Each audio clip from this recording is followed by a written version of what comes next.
If there are any Skyrim players on here, beware of a place called Husfortab Manor. It exists just outside of the playable area in the southwesternmost end of the map, directly south of Markarth. You'll see it on the edge of a mountain as what appears to be a clearing with a rectangular white structure at one end. I found it one day while playing around with the console commands on the game.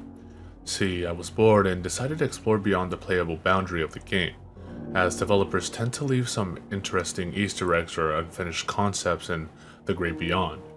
So I used a command allowing myself to clip through the invisible wall that prevents you from leaving the map and explored around a bit. For the first hour or so, I didn't really see much besides empty forests and mountain ranges. I did come across the model for what looked like an early concept for the Falmer, and one of the developers apparently carved his initials into the side of the mountain, but that was really about it. Finally, while approaching the southwest mountain range, I thought I saw what looked like a structure on the other side. My curiosity sparked. I clambered up the mountain with surprising ease and landed in a large grassy yard in front of an enormous white mansion. In front of the mansion was a simple wooden sign that read, Husfortab Manor. The mansion itself was surprisingly low resolution for a game this recent and lacked a lot of graphical detail aside from two large rectangular windows on either side of the door and four featureless columns lining the porch.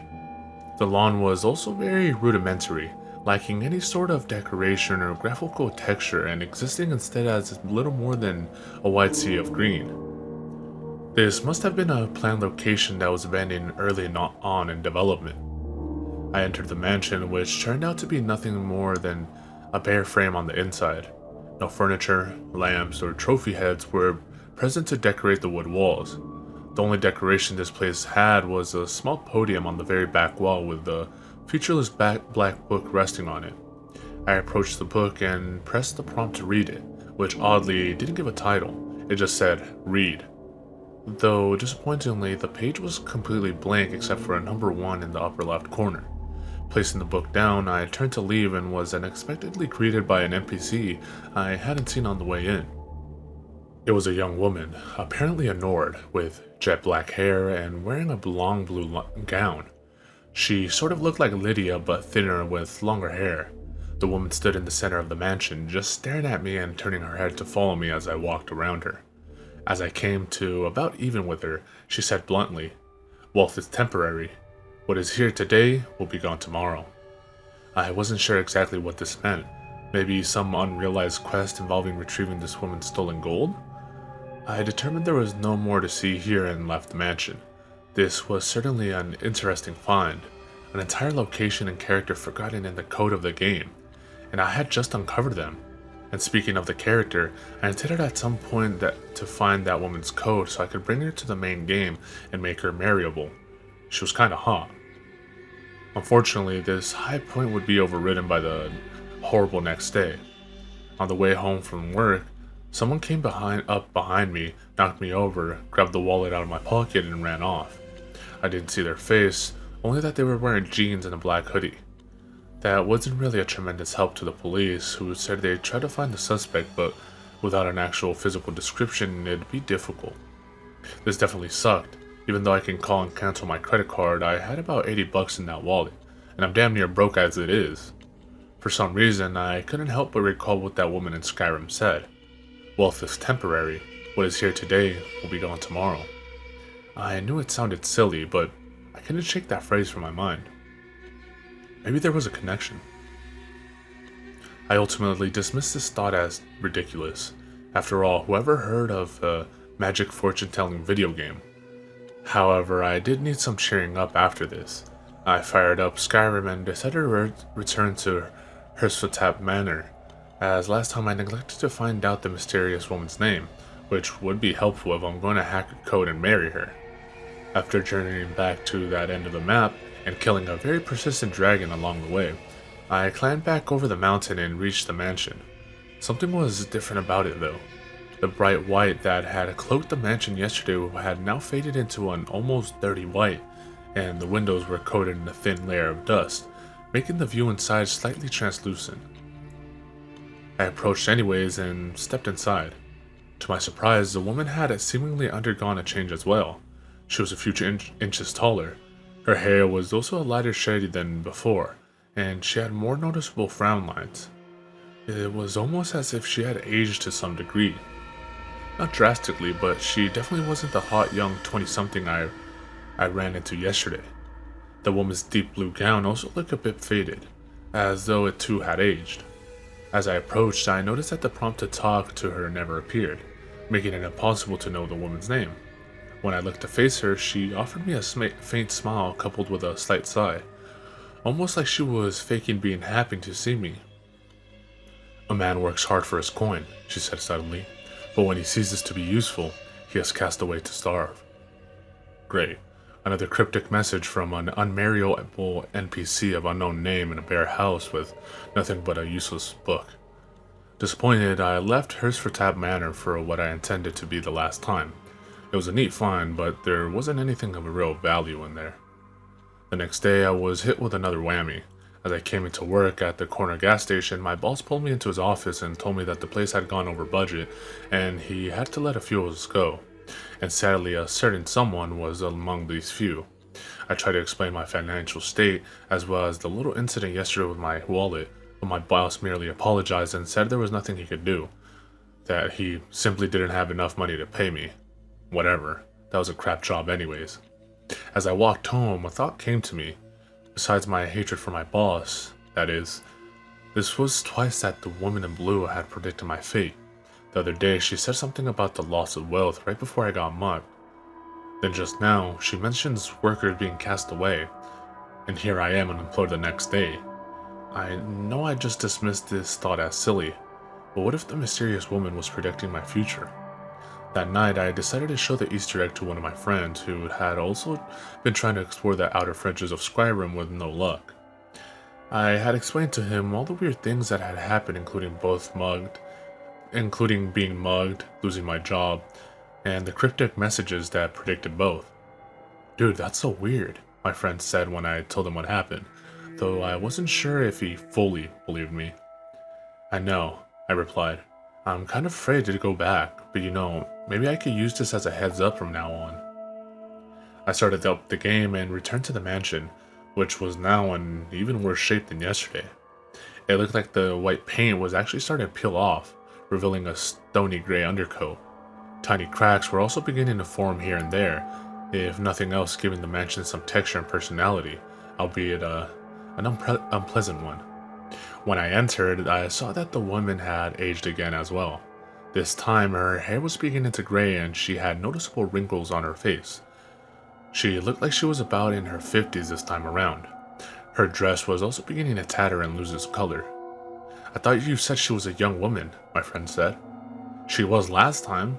She ages every time you visit the house," I replied. My friend was confused by this, and with good reason seeing as how NPCs in this game don't age. As I approached, the woman exhaled and her face almost looked sad.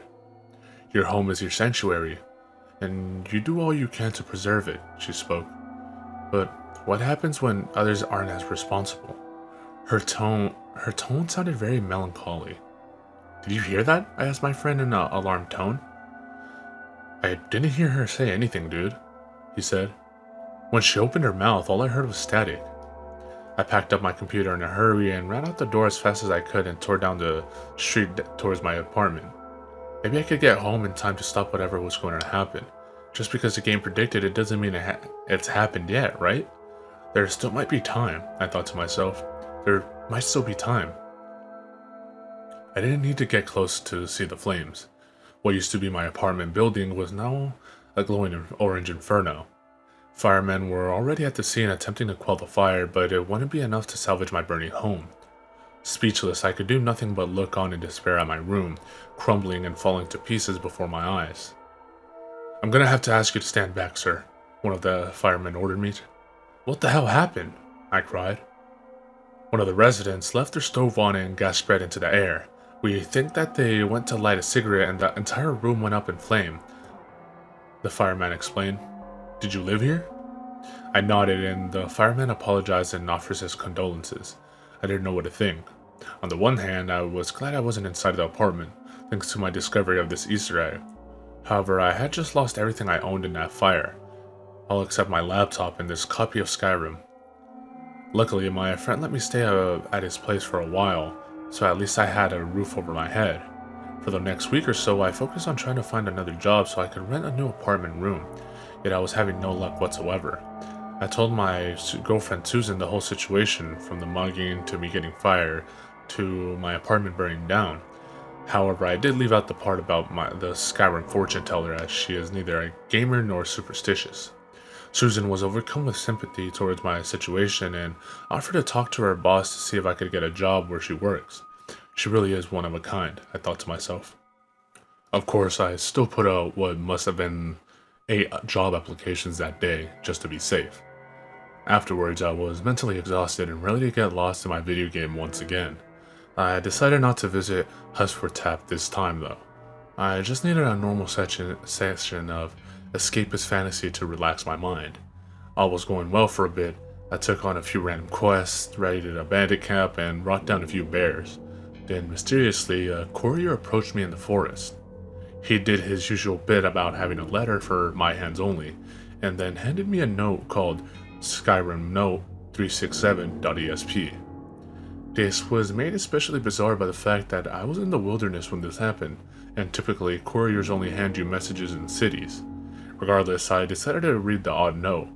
I pulled up my inventory, opened the note, and saw that it only had one sentence: "Do not come back."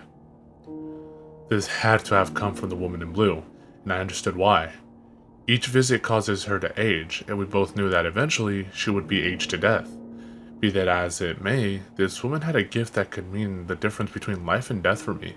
If her predictions could help me prevent possible disaster, I needed to know them regardless of the consequences to her. The needs of a flesh and blood human are above those of an artificial intelligence, sentient or not. I was definitely going back to the manor. I decided immediately for Husfortap after all. Reaching the edge of the map, I entered the console command and scaled the out-of-bounds mountain until I reached the mansion, which was now almost completely dilapidated. One of the support columns had fallen over, littering the front porch with rubble. The windows had all now been busted out, revealing an interior that was dusty and riddled with cracks. The exterior of the house was also checkered with spiderwebs, their inhabitants eyeing me cautiously. The woman inside had, as usual, aged along with the house, but a bit more drastically this time. Her hair had turned completely white, her face was heavily wrinkled, and she was beginning to hunch over. She looked like she was in her late 60s or early 70s. Her blue gown had now faded into more of a bluish gray, and was littered with rips and tears. As soon as she saw me, the woman outstretched her hands in protest and shook her head, her face conveying a look of both fear and desperation. However, she did not back away or run, as though she was fixed to that one spot in the middle of the room. I approached the woman in defiance of her protest, causing her to lower her arms and hang her head in defeat. "Love is a powerful feeling," the woman choked out, her eyes glassy, as though she was about to cry. "But it is so fragile in this chaotic world, which shows no mercy to even the closest of lovers." My heart dropped. The person I loved more than anyone in the world was Susan. We'd been going out for 3 years and were practically perfect for each other. If anything had happened to her, it would destroy me. I slammed my laptop shut, grabbed the keys to my friend's car, who luckily was asleep, and floated to Susan's house. During my drive, I could only pray that I would get to her in time. I had waited several days to return for Husfortap. What if I already found out too late? Arriving at my girlfriend's house, I could see through the window that her kitchen light was on. Good, I thought. At least she was home. I approached the door and pounded on it several times. No answer. "Susan, are you there?" I called, my voice shaky from sheer terror. After a few seconds, I knocked again, my strikes louder and more frantic this time. "Susan, please open the door," I called again, pounding furiously, to which there was no response. I was mortified now. Unable to waste another second, I rammed the door as hard as I could with my shoulder. Once, and then a second time. Finally, I charged full force at the door, causing it to give way. I hurried to the kitchen only to find that my worst fear had come true. I was too late. The love of my life lay motionless on the kitchen floor, her mouth dripping foam and her head lying in a puddle of blood. I knew Susan was an epileptic. She clearly had an episode and hit her head on the kitchen table. I literally felt my soul shatter into a million pieces. Not able to remove my gaze from the dead body of my girlfriend, I staggered forward and fell to my knees. If I had just been here a few minutes earlier, she may still be alive. I lifted Susan's head out of the puddle of blood and held her to my chest, sobbing uncontrollably. At that moment, I wanted nothing more than for her to reach out and hug me back. In a way, I died that night as well. Nearly a week had passed since my girlfriend's death, yet that horrible night still burned fresh in my mind. Why wasn't I quick enough? Why hadn't I gone to receive the woman's prediction earlier? I just couldn't bear this guilt any longer. No matter which way you look at it, Susan's death was my fault. Or was it? That fortune teller had to have known for some time that this would happen, yet she wasted all that valuable time with far more trivial predictions. I could have lived without the $80 stolen from me, or that crap job of mine. Hell, even that apartment could have been replaced. But Susan was my love, my soulmate. I had plans to marry her one day, yet this woman, she chose to tell me the least important fortunes first, knowing that what would eventually happen. Had she revealed Susan's fate from the get-go, or even informed me in her note that she hacked the game to send me no less, I could have saved my girlfriend. This was all her fault. Hastily booting up my laptop, I could see nothing but red. I was gonna kill her. I was gonna bust down that mansion door and break her old body with the strongest weapon my character had. When the game loaded, I was at the very far end of the map, as far away as Husfortap as I could be. Plant me wherever you want on the map, bitch. It won't save you. I barreled through the land faster than I thought my character could, mowing down any unlucky AI enemy that crossed my path. Nothing was going to get in my way. My mind was fixated. I could think nothing of more than avenging my girlfriend's death. The forests and holds of Skyrim flew past my vision in a blur of color. I literally stopped for nothing. At last, I reached the mansion, which had completely collapsed into a pile of unrecognizable rubble now, and equipped my warhammer. I was just itching to bash the old woman's brains in. I ducked under the fallen beams and clambered over the piles of collapsed marble to find the woman in her usual position in the center of where the building would be. This time, she was older than I had ever seen a human being. She was hunched and trembling, looking like she was hardly able to stand up. Her arms looked more like skin stretched over bones. Her hair was nothing more than thin wisps of white, and her gown existed simply as ragged strips draped over her crippled form. To be honest, the woman looked barely alive at all. In this moment, my rage and hatred gave way to almost pity.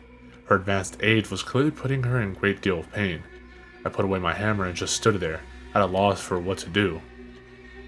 "You came back," the old woman breathed in what was little more than a loud whisper. "Why did you come back? Why couldn't you just stay away?" I could tell she was sad, but simply too exhausted to convey it. At this time, a moment of clarity came over me. I fully understood for the first time that this woman was not a simple, mindless AI acting out of programming, but rather a living and thinking being who existed within the game. I didn't know where she came from or who put her there, but there she was nevertheless. "What are you talking about?" I caught myself asking out loud. The woman, almost as if she heard me, raised a trembling arm to point to the book at the back end of the mansion. I was confused.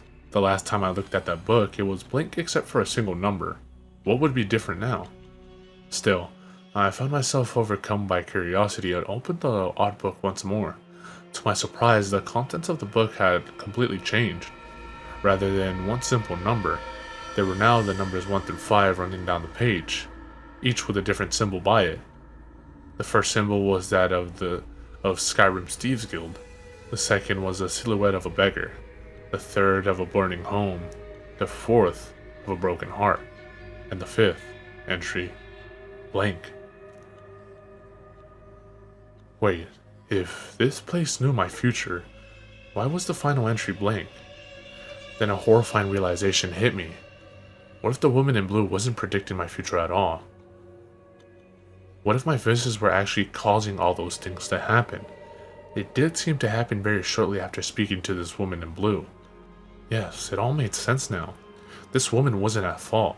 She was simply the messenger of whatever was responsible for the atrocities plaguing me, yet I had to hear her message for them to take effect. That's why she never wanted me to return here. She knew that my visits would eventually lead to Susan's death and tried to stop me, but I just wouldn't listen. Now my girlfriend was dead and my life was in shambles because of my arrogance and stupidity. Shaken, I closed the book and turned to leave, only to see a horrifying sight. The woman was dead and her body was completely decayed. She honestly looked like a draugr with the now grayed rags thrown over it. Clutched in her skeletal hand was a small note, which I dared not read, for I knew what it would say. This manor had taken everything from me, and now there was only one thing left it could take. Terrified and still furious, I switched the computer off, ripped out the game disc, and tossed it in the trash, ensuring the manor's final curse went undelivered. Nearly a month has passed since I threw the game away. I'm completely broke now and still without a job. My friend's sense of charity is gone and he kicked me out, and I have no family who can take me in, so now I'm completely alone. The only possessions I have now are the clothes on my back and a laptop, which I intend to sell after I type this so that I can finally get some fresh food for once. I still have no explanations for what happened to me or where Husfortap Manor came from in the first place. All I know is that there are forces in this world that we can't even begin to understand, and when tampered with, they will destroy us. I had to learn this lesson the hard way, and I hope that none of you will make the same mistakes I did. If you happen across that mansion in your game, do not enter it, and do not speak to the woman in blue. As for me, though I was always reveling that place for what it did to me, every night I go to sleep, I toyed with the idea of going to the landfill and finding that copy of Skyrim so that I can return to Husfortap Manor and receive its final message. After everything Husfortap has taken from me, maybe now it can finally give me something. Peace.